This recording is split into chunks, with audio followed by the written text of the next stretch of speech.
Hola CEOs, hoy escucharemos una conversación increíble con Gabriela Mena. Ella es emprendedora, arquitecta y MBA con más de 12 años de experiencia en real estate y fintech. Gabriela es la cofundadora y CEO de Polybit, una plataforma de infraestructura tecnológica que está digitalizando los mercados de capital en América Latina a través de la tokenización de activos. Este es un tema muy nuevo y disruptivo, pero Gabriela hace un excelente trabajo explicándolo para que los que no tengan experiencia técnica lo puedan entender bien. Su empresa ya ha tokenizado más de 5 millones de dólares en proyectos y fue reconocida como la mejor fintech en PropTech por PropTech Latam en 2024. Gabriela recibió el premio Founder of the Year por Chani Ventures y participó exitosamente en Shark Tank Guatemala. En este episodio hablamos sobre cómo ella empezó en el desarrollo inmobiliario, cómo se obsesionó con la innovación estructurada y el design thinking, y cómo creó Polybit, una empresa que usa blockchain para ofrecer nuevas fuentes de capital a los desarrolladores, permitiendo que más personas inviertan en estos proyectos con montos pequeños. También nos cuenta los retos únicos de ser founder y ser mamá, por qué es tan importante tener un plan de salida estructurado y la templanza que se necesita para atravesar los momentos difíciles de un emprendedor. No se pierdan de esta conversación, es con una de las voces más importantes del ecosistema fintech en Guatemala. Antes de empezar, quiero agradecerle a la Universidad Católica de Chile que está patrocinando esta temporada. Les encantó lo que estábamos haciendo en esta comunidad y decidieron apoyarnos para que sigamos creciendo. Su Executive MBA ha sido elegido el número 1 de Latinoamérica por 8 años y muchos líderes han pasado por ahí que seguramente ya conocen. Si están buscando un MBA de alto nivel compatible con trabajo y con un enfoque internacional, se los recomiendo, es una excelente opción. Entren al link de mi descripción en Instagram o simplemente comenten MBA y ahí van a recibir más información o yo se los enviaré directamente. Recuerden también decir que vienen del podcast. Y por cierto, la mejor manera de enterarse de nuevos episodios es sumándose a nuestro newsletter danielcamesa.com/suscribirse. Ahí encontrarán un resumen del episodio que toca. Estarán las citas, los libros y otros recursos que se discutan en el episodio. Si quieren ser parte de la comunidad, también síganos como Conversaciones con CEOs en Instagram y LinkedIn y van a estar en contacto conmigo y todo lo que hagamos. Ahora sí, vamos al episodio.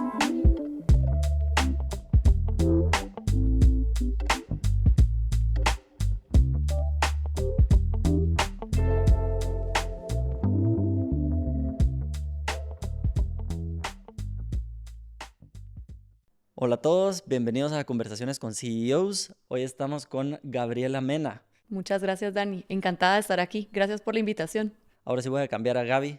Solo para la introducción te quería decir, Gabriela, no estaba seguro de cómo preferías, pero em, tú sos la CEO y fundadora de Polybit.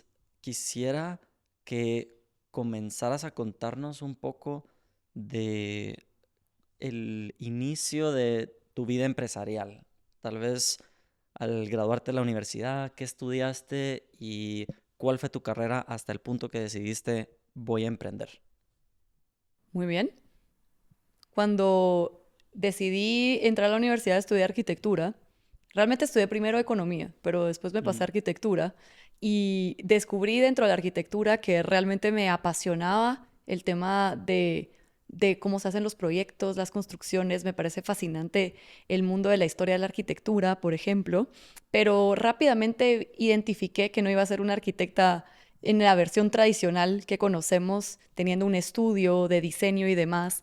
Entonces, durante el tiempo de mi carrera, estuve activamente buscando, pues entonces, en qué iba a ser una arquitecta, cómo iba a aplicar la arquitectura, ¿verdad? Ujú. Al final creo que todos en algún momento entramos a la universidad quizá entendiendo que hay un camino, pero no necesariamente específicamente cuál va a ser, porque tal vez hasta no tienes toda esa información todavía, ¿no? Y, y pues como yo también ya me había cambiado de economía, decía, no, pues yo quiero encontrar el camino acá, quiero darme esa oportunidad, ¿no? Y descubrí al final de mis años de la universidad que lo que me apasionaba realmente era el desarrollo inmobiliario. Y recuerdo muy bien que cuando lo platicaba con otros de mis amigos de la carrera, me decían, no, pues yo no, o sea, eso sí, no, pues yo, a mí eso no me interesa para Ujú. nada. Y era interesante encontrar cómo para mí sí hacía mucho sentido, ¿no? Así que cuando me gradué, fui activamente a buscar un trabajo en el que pudiera aprender más de este concepto de desarrollo inmobiliario. Y te cuento el tema de economía, porque siento que al final lo que me llamaba la atención de economía era esa parte de business que encontré dentro del desarrollo inmobiliario per se, porque al final de cuentas, pues es hacer proyectos nuevos que hagan sentido a nivel financiero, a nivel de mercado, pero mezclado con arquitectura, ¿no? Ujú. Entonces, de esa manera pude entrar a Calidad Inmobiliaria a trabajar como coordinadora de desarrollo y de nuevos proyectos. Ujú. Y ¿Aplicaste o conocías a alguien dentro de la organización? ¿Cómo fue eso?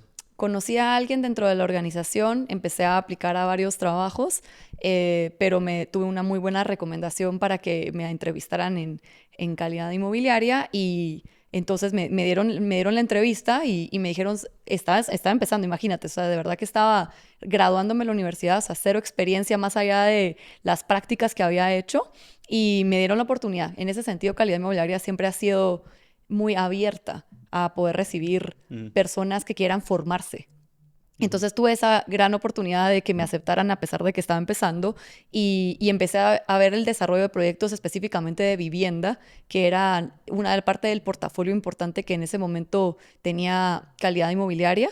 Y entonces me empecé a foguear mucho con todo el equipo de finanzas, con el equipo de ventas, con el de marketing, porque al final, pues desarrollo inmobiliario al final es como pensemos en un pequeño emprendimiento, solamente que en este caso, pues inmobiliario. Hay que considerar cuál va a ser el terreno, cuáles son los apetitos de ese terreno, qué hace sentido mercadológicamente, qué oferta hay, qué demanda hay, y en base a eso, en base a ese concepto de proyecto, pues si los números hacen sentido o no, y si sí, hacíamos una serie de iteraciones que nos permitían ir afinando el proyecto y de testearlo incluso con los clientes al punto en que estaba ya listo para pasar al siguiente nivel y se presentaba el proyecto para ser aprobado y si sí era aprobado, había otro equipo que lo tomaba para operarlo o ejecutarlo y nosotros empezábamos de nuevo. Y estoy resumiendo en 3 palabras Ujú. todo un trabajo de meses y de refinamiento de prototipos que nos permitía ir validando si el proyecto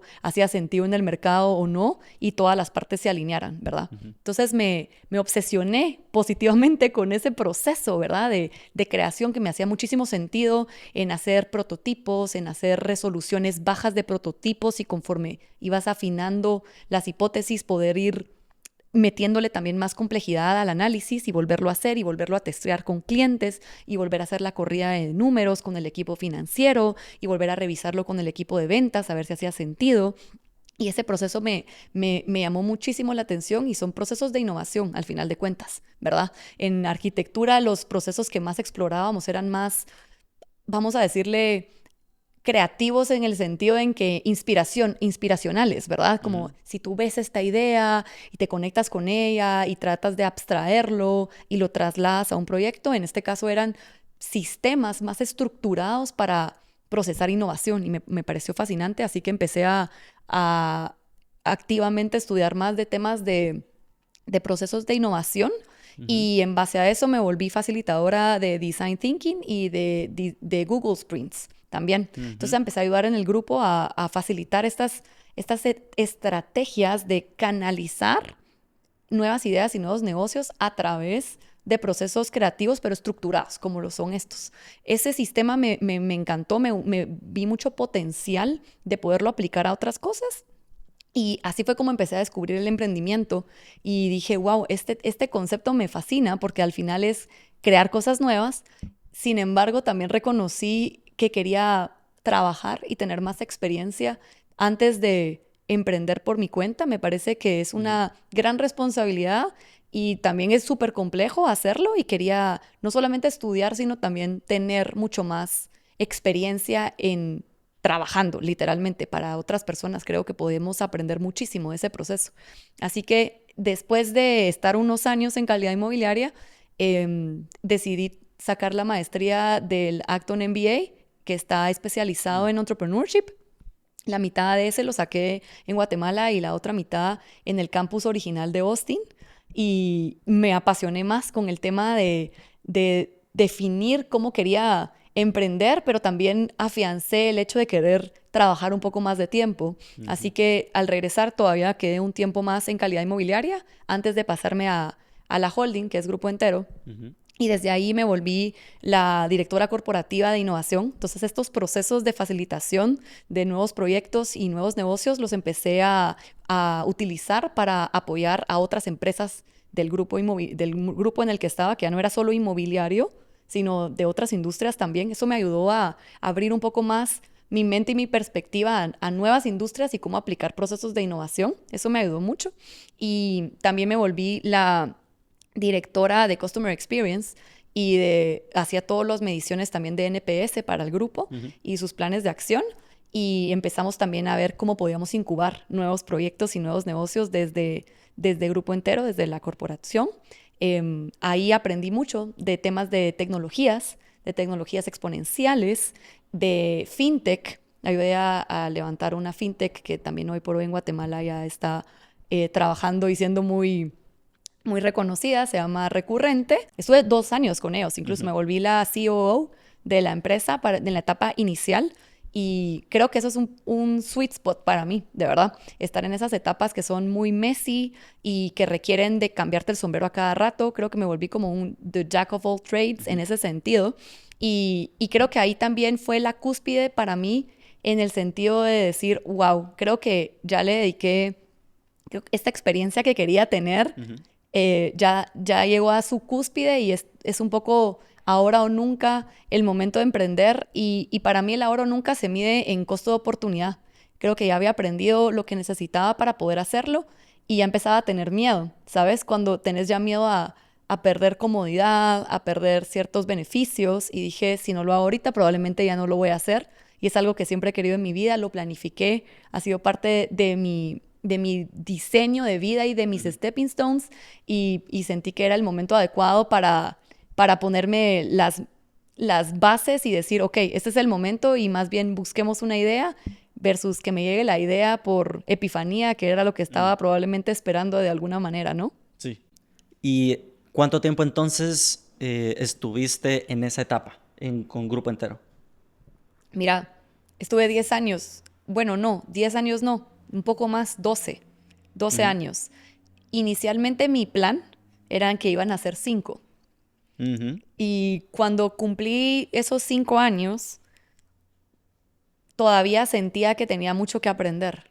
Mucho que reconocía esas ganas de seguir aprendiendo y que genuinamente creo que tenía la gran oportunidad de estar trabajando en un grupo y para un grupo de personas de las cuales admiraba mucho su ética de trabajo, su forma de trabajar, y en las que constantemente había un nuevo reto del que podía genuinamente aportar, pero también aprender.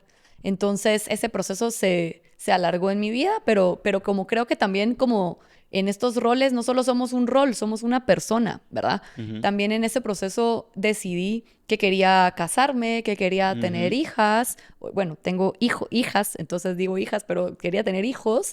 Y me parecía que no era correcto ponerme a emprender al mismo, o sea, como que eran demasiadas incógnitas o situaciones que te cambian la vida. Ponerme a emprender y también a formar una familia al mismo tiempo y pues prioricé formar mi familia, casarme y tener a nuestros hijos, que en este momento tengo 2, y previo a emprender. Y creo que al final funcionó para mí. No sé si funciona para todos, pero en mi caso fue por algo pasó y estoy feliz que haya sido así. ¿Y cuántos años tenían tus hijas cuando tú decidiste emprender? Mi hija grande tenía 4 y la chiquita 2. Sí, todavía bastante pequeñas. Todavía bastante pequeñas. Y fue, o sea, ¿renunciaste y luego te pusiste a emprender? ¿O fue como un mix durante algunos meses hasta que un día dijiste, bueno, hoy sí requiere de mi atención de tiempo completo? Excelente pregunta. Para serte honesta, incluso fue una conversación. que tenía con a quien yo le reportaba a mi líder en ese momento, y yo empecé a manifestar que quería hacer una empresa, que quería emprender, que quería cambiar mi rol a algo nuevo. Y empezamos a tener abiertamente esa conversación.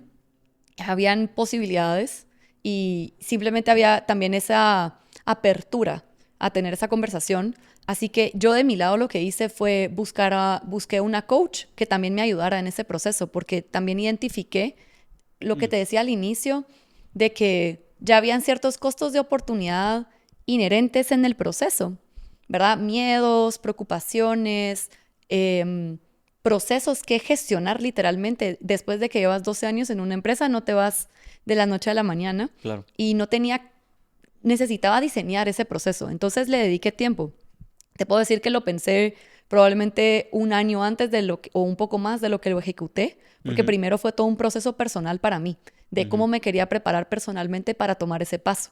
Una vez estuve lista de eso, genuinamente un día yo dije, no, pues ahora ya estoy lista y ahora necesito empezar a dedicarle tiempo a pensar en cuál va a ser la idea, pero digamos que emocionalmente, mentalmente ya estaba lista y también sabía que no tenía que correr. Pero por algo pasan las cosas, porque cuando yo declaré eso y cada quien lo declara como quiera, ¿no? Como si a Dios, al mundo, al universo, pero tú pones tus intenciones fuera de ti.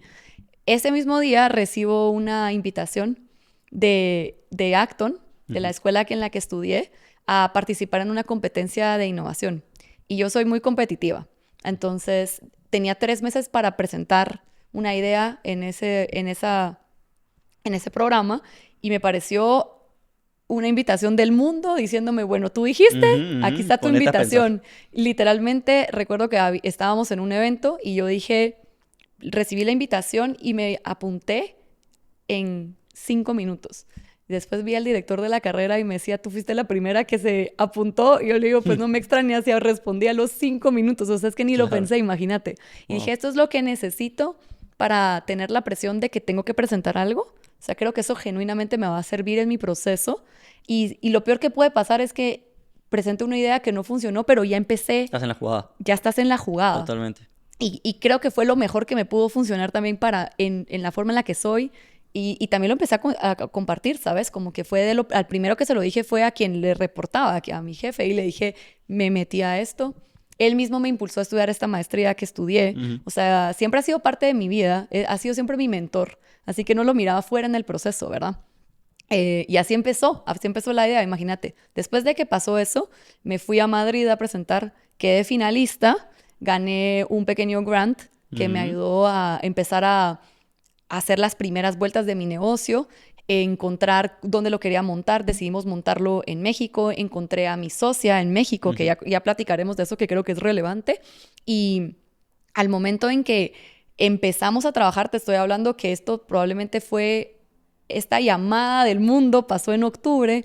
Yo me fui a Madrid a presentar en diciembre, quedo finalista, gano dentro de los top 3, me gano este grant, empiezo en enero a trabajar side business, pero también ya manifiesto abiertamente, ok, no solo ya tengo una idea, no solo tengo una intención, sino que estoy viendo que esto sí puede tomar una atracción y que realmente se puede volver un negocio. Entonces ahora sí necesitamos hacer un plan de salida y ofrecí personalmente hacer un proceso de 6 meses, el cual podía extenderse si era necesario, porque para mí era muy importante dejar las puertas abiertas. Creo que eso es muy importante en todo sentido, ¿verdad? Sí. Y además era una forma para mí de rendir tributo y agradecimiento, ¿verdad? Así que así lo hice. Al final llegaron los 6 meses y no era necesario más. Había un buen proceso de handoff en todo sentido. Y así, después de 6 meses ya de trabajar side business, por así decirlo, nos lanzamos al agua, tanto mi socia y yo, al negocio, aún teniendo 0 clientes. Y fast forward de ese tiempo, estoy hablando de un agosto más bien, y nosotros salimos a mercado hasta enero. O sea que pasamos 6 meses ahí trabajando a full, mientras que lográbamos ya salir comercialmente hablando. Creo que es la historia de emprendimiento más estructurada que yo he escuchado en mi vida. ¿Es en serio? Sí, o sea, normalmente, o emprendes recién salido de tus estudios y te dispones a hacer esto, o, o renuncias y empezás una empresa, pero siento que tú, o sea, el hecho que te hayas tomado un año para prepararte personalmente para comenzar sin tener una idea es algo extraordinario, ¿verdad? Y se nota tu madurez profesional al hacer eso. Y, y a todo esto, el modelo de negocios de Polybit, tal vez es un buen momento para introducir eso. ¿Cuál fue la idea? ¿Cuál es el modelo de negocios? Ok, y ahorita en estas historias todo suena que fue súper perfecto todo, Ujú, ¿verdad? Pero no fue nada perfecto y creo que es importante también manifestarlo porque si bien concuerdo contigo que es bien estructurado y me sorprende que me digas que ha sido el más estructurado, aunque reconozco que hay mucha estructura, pero a pesar de esa estructura siempre hay vaivenes, ¿verdad? Que ujú, creo que es importante manifestarlos porque si no las personas se llevan una idea errónea de cómo son estos procesos para ujú, todos, ¿no?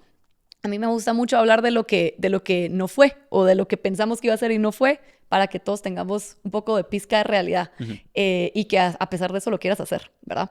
En este caso, yo empecé con ideas, a mí, tengo también mucha sensibilidad a los temas de empoderamiento de mujer y ujú, entonces y mis primeras ideas iban por ahí, ¿sabes? Era como, pero ¿qué puedo hacer para ayudar a otras mujeres a buscar su potencial? Y simplemente no logré aterrizar una idea que me hiciera sentido, que fuera a tener una escala real.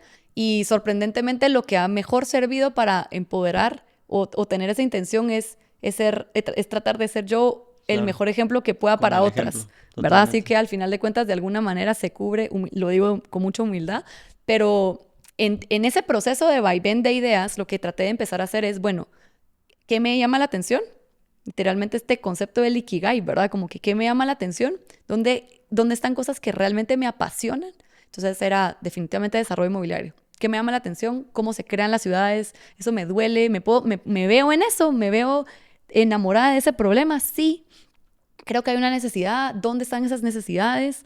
Y para mí era específicamente, bueno, en ese proceso de desarrollo que tanto conocía, en donde habían brechas que seguía viendo que no se llenaban después de años de ver el proceso de desarrollo inmobiliario y en donde también habían, digamos, habilidades en las que yo podía aportar en este caso. Ujú, Y para mí fue específicamente lo que hoy es Polybit, que es un sistema, una infraestructura que permite a los desarrolladores inmobiliarios tener acceso a nuevas fuentes de capital para que los proyectos que hoy por hoy no son factibles puedan ser factibles, ujú, ¿verdad? ¿Y por qué me parecía eso relevante? Porque yo personalmente lideraba el desarrollo de proyectos que muchas veces no vieron la luz, no porque el mercado no quisiera que existiera ese proyecto en particular, no porque no hubiera demanda, sino porque la estructura del capital no era la adecuada para cumplir con las expectativas de retorno del grupo, ujú, pero tampoco habían suficientes otros esquemas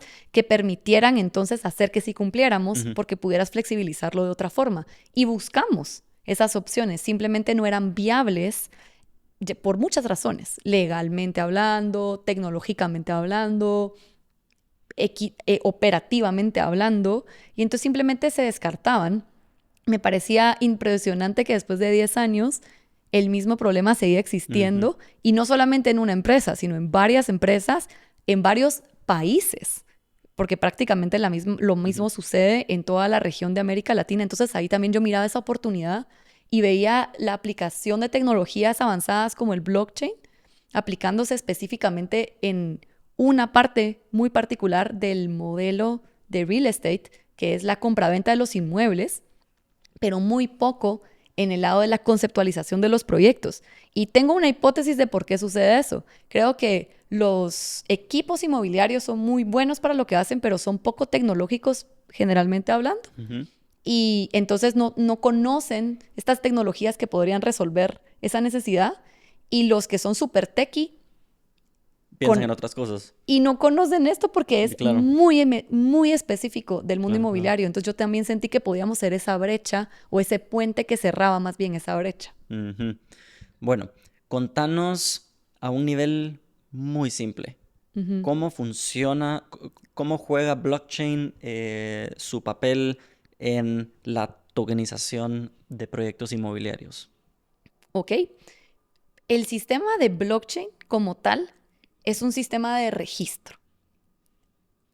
¿Cómo funciona el sistema de registro? Ahorita lo vamos a hablar, pero como un sistema de registro, pues lo que hace es llevar, valga la redundancia, registro, guarda la información de las transacciones que hacen. Y entonces, una caja registradora de las tiendas, ¿verdad? Y esa es una caja, es un sistema de registro. Lo que tienen los bancos es un sistema de registro. Lo que tiene el registro de la propiedad es un sistema de registro. Pero todos estos sistemas son centralizados. Eso significa que hay un ente que dicta si esa transacción se hizo o no y regula si esa transacción se hizo o no y la ampara también, ¿verdad? O sea, todos metemos nuestro dinero al banco y si el banco dice que tenemos X saldo, pues todos estamos de acuerdo, ¿verdad? Más que haya un problema, pero lo vas a ir a hablar, pero igual ellos son los que regulan ese proceso, ¿no? Entonces, el blockchain, la gran diferencia es que es un sistema de registro también, pero descentralizado. Es decir, que no depende de un solo ente que resguarde o ampare las transacciones que se generan, sino que es todo un network el que lo ampara. Eso lo hace muy potente, muy flexible, muy elástico en el sentido en que así como puede registrar una transacción, puede registrar muchísimas sin tener errores, es inmutable, es decir, que también evitas muchos fraudes, por eso se vuelve muy seguro y también es trazable y transparente. Entonces, como sistema de registro, es la evolución de un sistema de registro centralizado a un descentralizado, que ¿por qué se vuelve relevante en este mundo? Porque cada vez las transacciones son más a nivel mundial, ya no local, a nivel regional, y cada vez suceden más rápido también. Entonces los sistemas simplemente se dejan de dar abasto para atender estos sistemas. Entonces, esa es la base inicial. Entonces, ¿qué es la tokenización en este caso? Es la digitalización de una transacción, en este caso inmobiliaria, y su registro en un sistema más potente que los que hoy por hoy conocemos. ¿Y por qué eso es relevante? Pues porque entonces si ayer tenía que llevar pues trazabilidad de estos sistemas de una manera manual o con un sistema que después tengo que estar updateando o robusteciendo, ahora ya lo puedo hacer, ya puedo utilizar un sistema que está hecho para crecer, que está hecho para escalar, sin tener que preocuparme por meterle más volumen.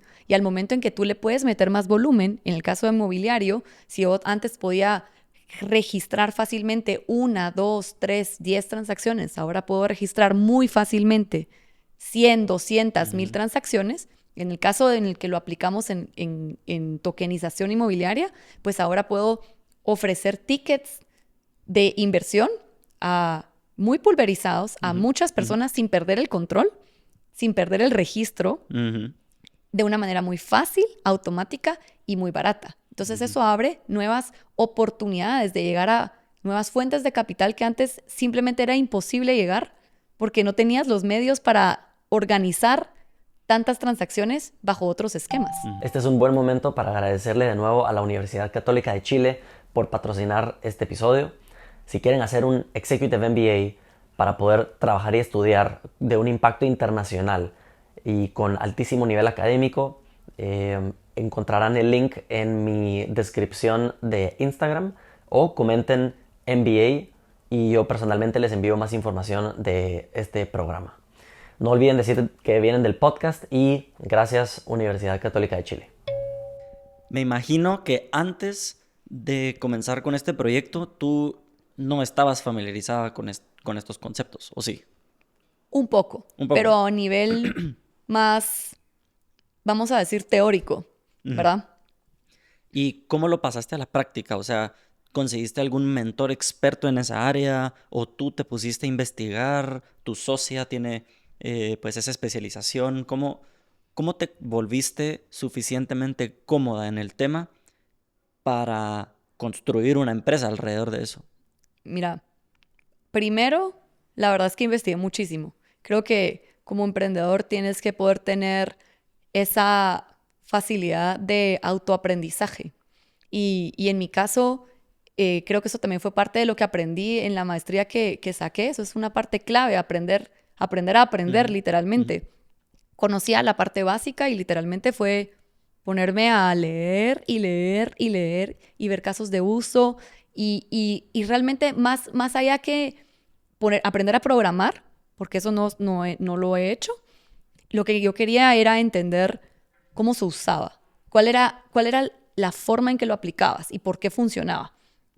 Y con ese conocimiento empecé a entender cuáles eran los modelos de negocio que existían, a ver otros casos y a preguntarle a las personas que conocían de este tema, si me podían dar unos minutos de su tiempo para ir aprendiendo. O sea, que hubo un buen proceso de autoaprendizaje y después de buscar ayuda, que creo que muchas veces buscamos menos ayuda de la que deberíamos. Pero eso es algo que le aprendí a Recurrente, por ejemplo. Los founders de Recurrente, el founder de Recurrente tiene mucho eso de preguntar. Y lo peor que te pueden decir es que pues no te responden, ¿verdad? Pero la mayoría responden porque están dispuestos a ayudar.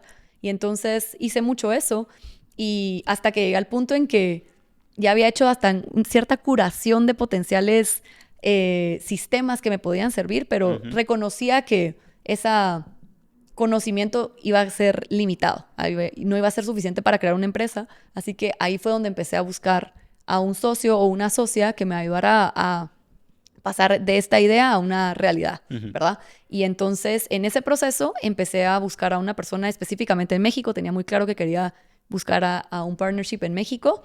Y tengo unos buenos amigos que estudiaron juntos en el IPADE, en México, y ellos nos presentaron con quien hoy por hoy es mi socia, pero fue un proceso muy, muy curioso. Yo le hablaba al amigo de mi amigo, porque él está metido en temas de desarrollo en web, Web 3 y en Web 2 y le empiezo a contar del proyecto que en ese momento era una idea y le digo, mira, esto es lo que llevo, pues esto es así es como está hoy. Y creo que a veces tenemos miedo de contar nuestra idea porque nos la van a robar, Sí, pero es que sí. si no la cuentas, ¿quién te va a ayudar? Totalmente.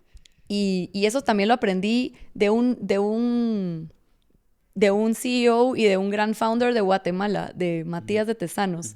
Él dio una charla en la que pude estar y él decía eso, que los emprendedores tienen que presentar sus ideas más de lo que piensan, porque la idea es la idea, lo valioso es la ejecución. Totalmente. Y a mí eso se me quedó grabado para siempre y se lo agradezco. Estoy segura que si tú le preguntas a Matías si me conoce, te va a decir que no, pero yo sí me recuerdo perfectamente de ese gran consejo que me dio y se lo agradezco de por vida. Sí, y es que le das la idea a alguien. Ahora, del otro lado, tú sabes lo difícil que fue ejecutarlo y las horas y pues todo el sufrimiento que conlleva. Alguien que solo escucha la idea y no está apasionado del problema jamás va a hacer algo como eso, ¿verdad? Entonces, así es. Te está cerrando la puerta a todo el feedback y a las buenas ideas de gente que jamás va a realmente comerte el mandado, ¿verdad? Y una idea es un pedacito, ¿verdad? De todo el rompecabezas. Probablemente tú tengas, vamos a decir, un 25% de ese rompecabezas, pero si no lo hablas, si no pedís estos inputs, estas ideas que te van a complementar, jamás vas a armar todo el rompecabezas de todas maneras, ¿verdad? Entonces, para mí fue muy valioso contarle esta idea a esta persona y le decía, oye, mira, estoy buscando esto, ¿crees que pueden ser ustedes? ¿Creen que puede ser alguien más? Y me dice, ¿sabes qué? Me encanta tu idea, déjame ir a buscar a otras 2 personas que creo que les va a interesar lo que nos estás contando. Y una de ellas era la que hoy es mi socia, que por cierto tenemos el mismo apellido, pero no somos familia, es muy chistoso eso. Y entonces, bueno, llegan a la llamada, imagínate, me dicen 2 personas más, hola, les voy a contar que estoy pensando, ¿no? Estoy hablando de que recién venía de esta presentación de la competencia, todavía la idea era una idea. Y me dicen, ¿sabes qué? Nos gusta lo que nos estás presentando, en esencia nos gusta que sea una idea que utiliza tecnología muy avanzada, pero para resolver un problema real, no especulativo. En ese momento se hablaba mucho también del metaverso, ahora ya no, por cierto, pero en ese momento sí me decían, qué bueno que esto no es en el metaverso, sino que es algo real. Y ¿sabes qué? Déjanos regresar contigo en un par de días. Y efectivamente lo hicieron con la propuesta de Marta diciéndome, oye, pero ¿sabes qué? A mí la propuesta que te traigo es que a mí me gustaría personalmente ser tu founder. Imagínate, para mí eso fue un momento mágico y al mismo tiempo de una profunda impresión, Ujú. porque era, wow, esta persona no me conoce, yo tampoco la conozco, pues, pero ella tampoco. Ha escuchado de mí, venimos muy bien recomendadas claramente, pero ha escuchado de mí una vez, ha escuchado de esta idea una vez y se ha conectado a tal nivel que está proponiendo hacer una sociedad. Yo Ujú. estaba, o sea, para empezar, me generó tanto impresión que estaba, no sabía ni cómo comerme ese primer pastel, ¿sabes? Mm. Ese primer elefante era como, wow. O sea, me dejó en blanco, Ujú. impresionada. Recuerdo perfectamente que era fin de año, entonces había un par de días ahí muertos de Año Nuevo y yo decía, wow, esto es como mi cabeza estaba full pensando como que cómo aprovechar esta gran oportunidad porque me parecía muy noble y muy impresionante que alguien viera, compartiera esa idea conmigo. Yo ya sabía por qué yo estaba metida a esto, ¿te imaginas? O sea, Ujú. yo estaba Ya llevabas clara, meses pensando en eso. pero que alguien por una llamada se conecta de esa manera, me parecía que yo tenía que dedicarle tiempo a Claro. ese llamado, ¿no? Entonces, bueno, le digo, ¿sabes qué? Sí, me llama la atención, probemos y empezamos a tener un montón de reuniones para conocernos y literal piensa como si estuvieras en una cita de speed dating. Nunca he estado en una, pero me imagino que algo así debe ser porque así parece en las películas. Ujú. Y era como, ¿qué haces? ¿De dónde venís?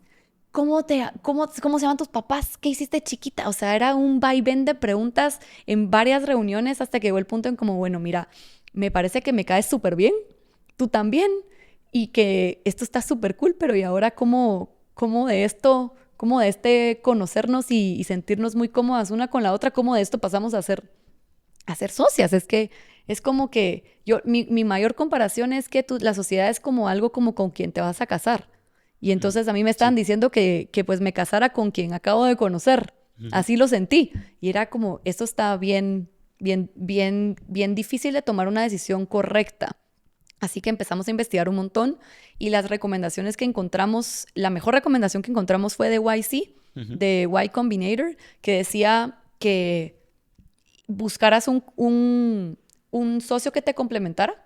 Y nos hicimos varios test, por cierto, de personalidad, de Puede ser. talentos, de etcétera, y nos súper complementábamos. Em, Nos llevábamos bien, nos gustó. Ella es una full stack engineer. Ujú. No tenía cero experiencia en inmobiliaria, pero sí mucha experiencia en desarrollo.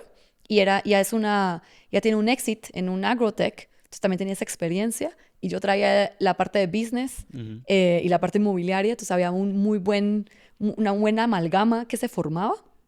Nos complementábamos a nivel de talentos, a nivel de personalidad, nos llevábamos bien, entonces digamos check, check, check, check con lo que decía YC y la última era una prueba de fuego y te decía, pongan las reglas en la mesa, pero pónganse a trabajar juntos, porque después, ¿cómo lo vas a...? O sea, no hay entrevista suficiente para Claro. saber si esto va a aguantar, así que definan cuáles van a ser sus parámetros y pongan un tiempo y si después de ese tiempo quieren seguir, sigan y si no, aplican lo que acordaron. Me pareció fantástico. Soy fan de las pruebas y de los Ujú. experimentos. A ella también estuvo dispuesta y decidimos hacer eso.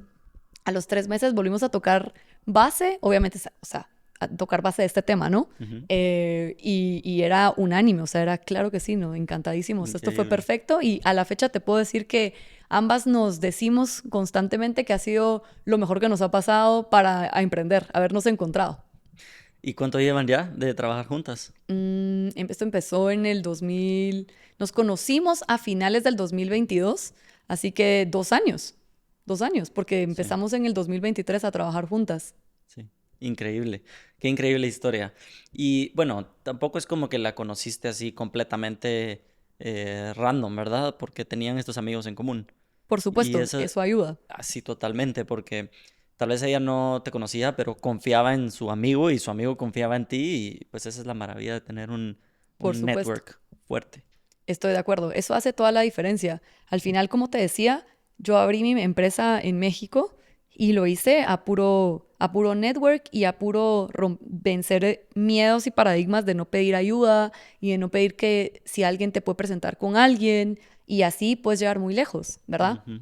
Definitivamente. Bueno, entonces arrancaron y se pusieron a levantar capital. ¿verdad? No, al inicio yo decidí meter todos mis ahorros. Ujú, Y bueno, tú hablabas de la parte estructural y eso ujú, fue también una conversación con mi esposo. Y era como, bueno, ¿cómo estamos estructurados familiarmente? ¿Qué necesitamos para que esto funcione? Y yo tenía ciertos ahorros y dije, bueno, pues esto es lo que yo voy a usar. Cuando se me acabe esto, ya veremos qué hacemos. Pero primero, aquí está esto. Y teníamos el premio que me había ganado de, de la ujú, ujú. competencia que te mencionaba de Madrid, que también me ha dado un poquito de colchón, Colchoncito. un poquito, y al final estábamos en esa fase inicial trabajando todavía. Entonces, digamos que cada una seguía cubriendo sus gastos personales con sus respectivos trabajos y lo que se necesitaba se ponía de este bolsoncito que te menciono cómo se formó, Ujú, ¿verdad? Específicamente para, literalmente eran gastos, ¿verdad? En ese momento eran gastos legales principalmente porque este proyecto tiene un elemento, una carga legal mayor a la de probablemente otros emprendimientos, entonces había sí o sí que pagar muchos temas legales de factibilidad y demás ujú, en México donde estábamos arrancando, armar la empresa también, por supuesto que también tenía gastos, y también armar la primera versión de la plataforma. Ahí también fuimos muy estratégicas en el sentido en que decidimos no empezar de cero, sino que buscamos qué existía en el mercado y cómo lo podíamos consolidar y que fuera un buen prototipo para no dedicarle tanto tiempo a armarlo, porque consideramos que era más importante la prueba de fuego en el mercado que la prueba de fuego tecnológica, ujú, ¿verdad? Así que en eso dedicamos nuestros esfuerzos de tiempo y monetarios ujú, también. Cuando ese pequeño bolsón se acabó, fue como, bueno, ya, bueno, para todo esto también ya nos habíamos pasado a la empresa y no nos seguíamos pagando salarios, pero cada una estaba llegando ya a su límite ujú, y decidimos que ya era momento de tener que empezar a levantar capital porque ya estábamos en ese momento en el que el bolsón se acabó, las reservas de cada una para no tener un salario también se estaba acabando y necesitábamos pues empezar a cubrir lo mínimo, ¿verdad?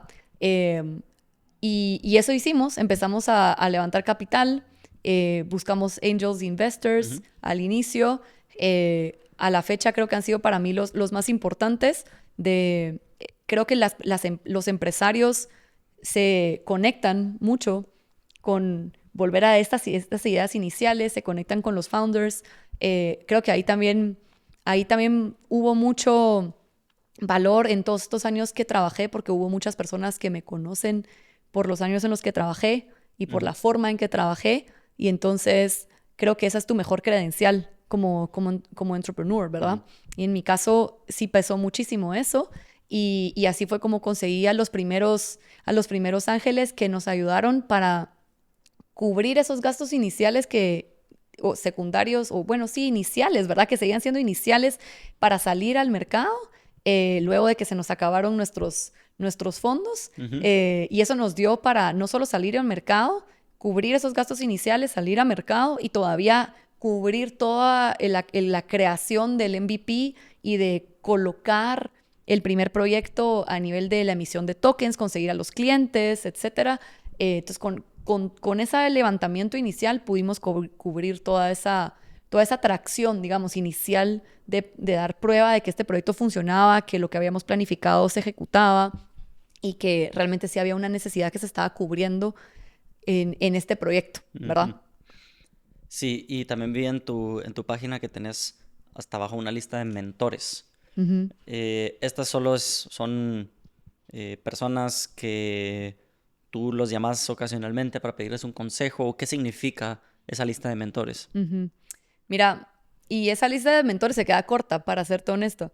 Eh, Hoy por hoy tenemos varios tipos, te diría.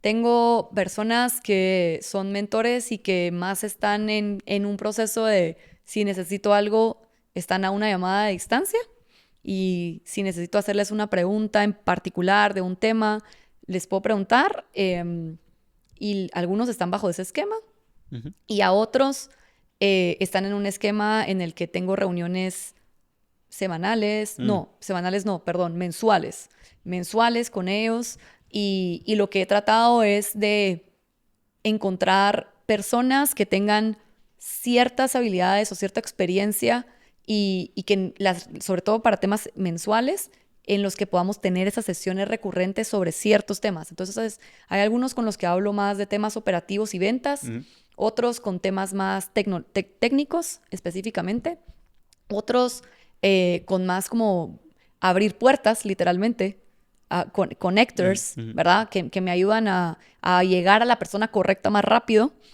porque generalmente son incluso sus propios amigos o porque ellos tienen acceso más fácil. Entonces he tratado de ir teniendo un poco diferentes. Estamos ahorita en una fase en la que nuevos angel investors se sumaron al cap table de Polybit.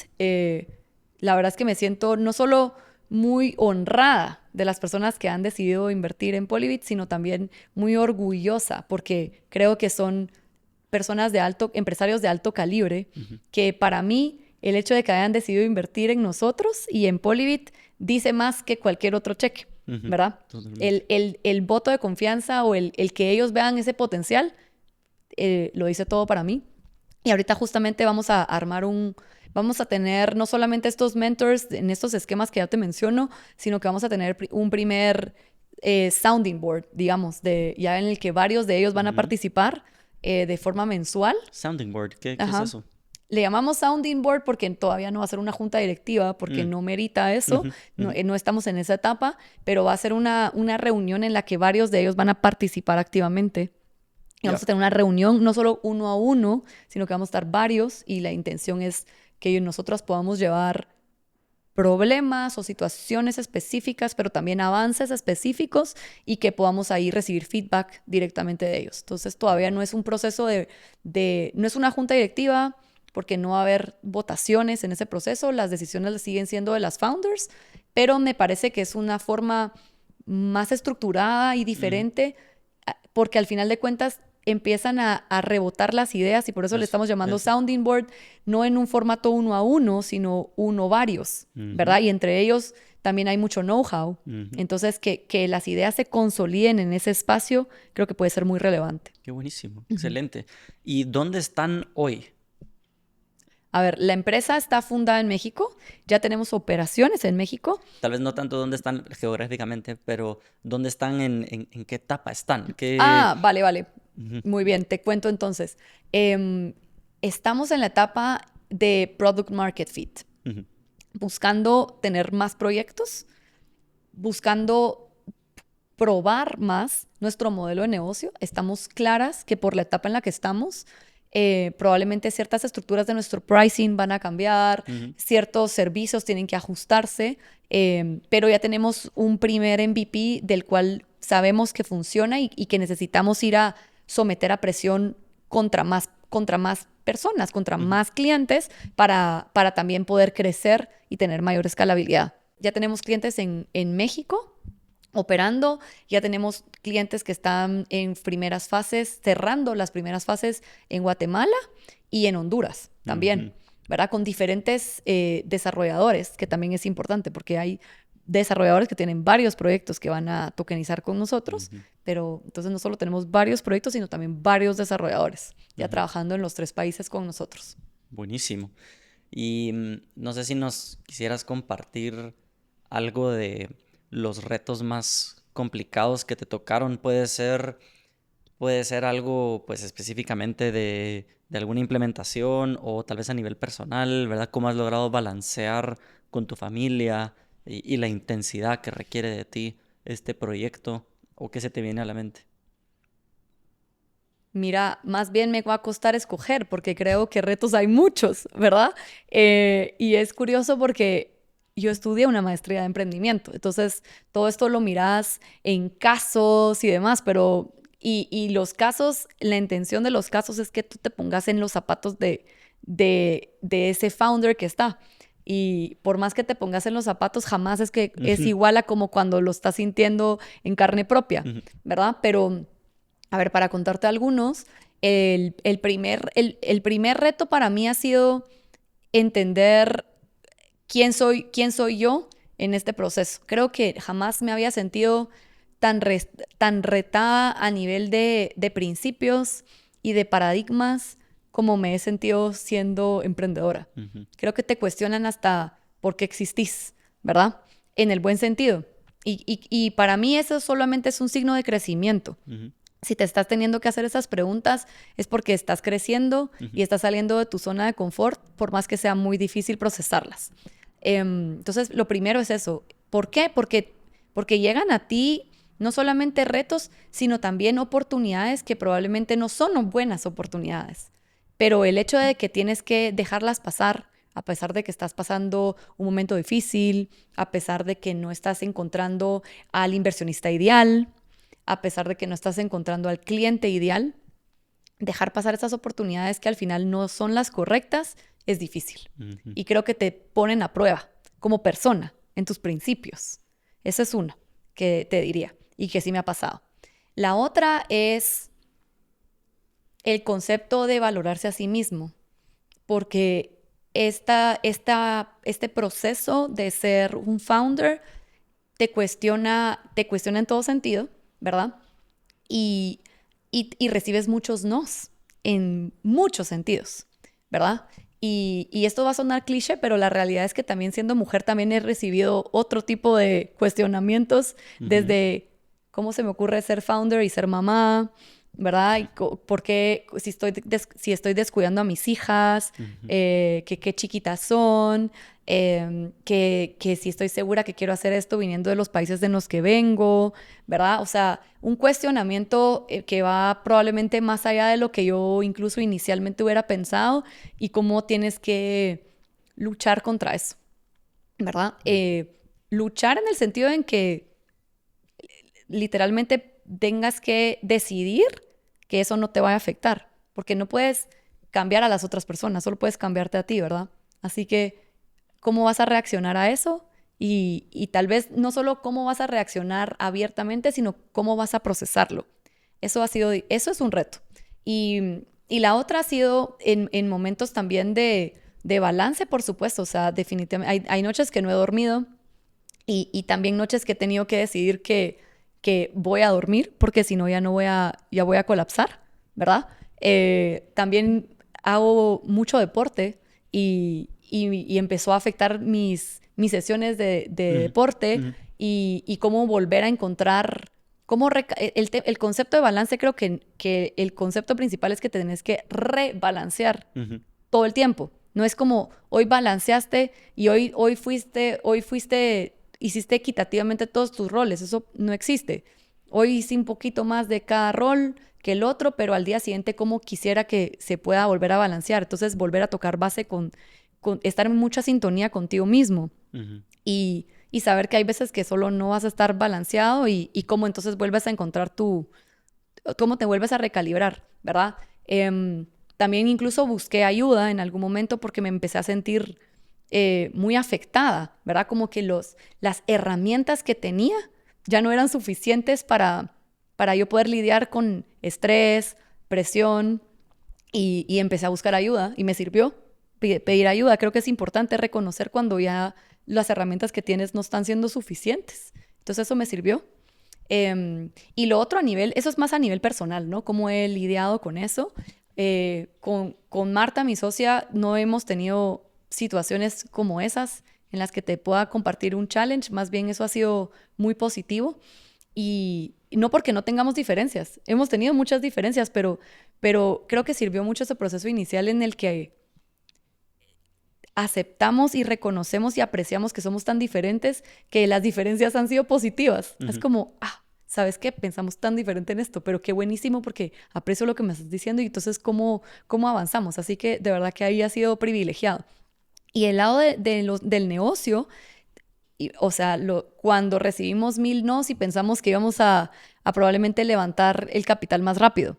Hubo un momento en que pensamos, y ahí habíamos llegado al punto en el que a esa fecha ya necesitábamos tener capital. Y tuvimos que movernos y volvernos súper creativas en ver cómo podíamos agilizar más las ventas, que ya venían en proceso, pero que estaban tomando tiempo. Y nos tuvimos que poner súper creativas en agilizar las ventas y también revisar nuestros costos. Siempre hemos sido muy lean, pero aún así era como, bueno, pues como sos más lean, porque si no desapareces, o sea, llegar a esos momentos en que sentís que mañana tal vez ya no va a existir, Sí. pero tenés que ver cómo te pones creativo pero ¿sabes qué es lo más bonito?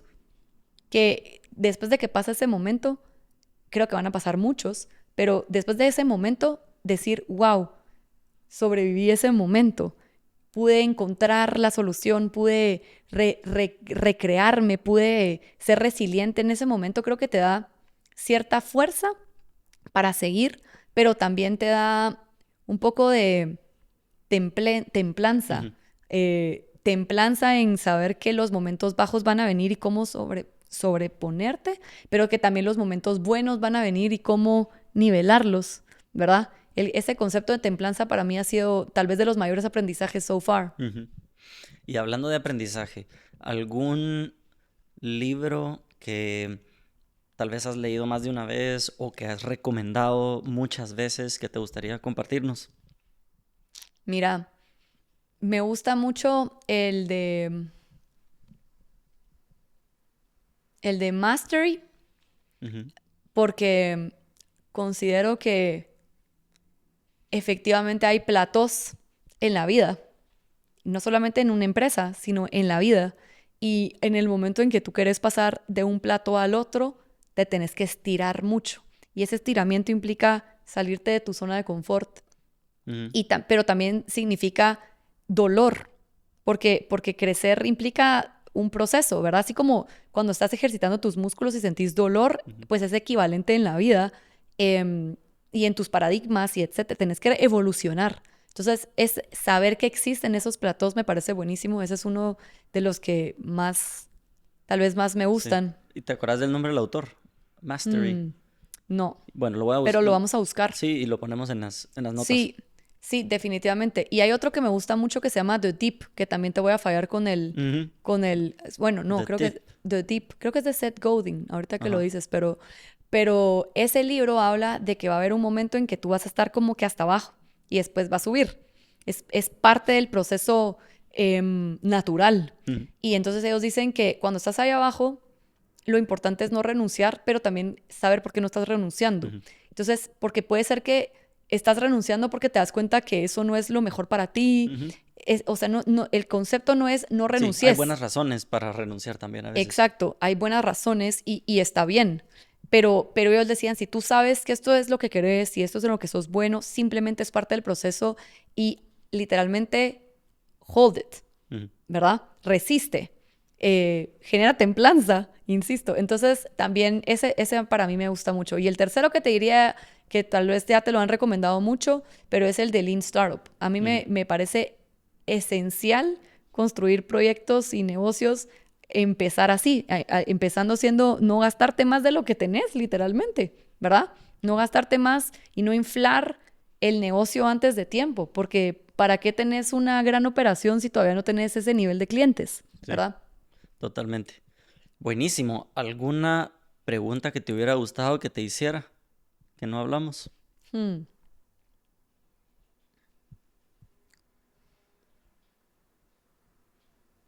Déjame pensar unos segundos.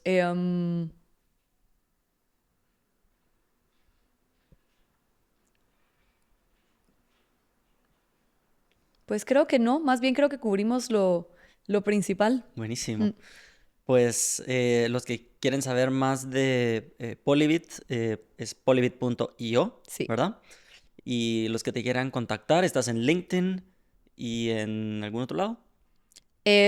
Principalmente en LinkedIn. LinkedIn es la mejor creo forma. que es la mejor forma. Buenísimo. Gracias, Gaby. Gracias Qué alegre a ti. platicar contigo y como siempre, pues muy admirado por cómo has llevado el proyecto hasta ahora y de ti como founder, pues, y como profesional, se nota que has aprendido y has ejecutado muy bien.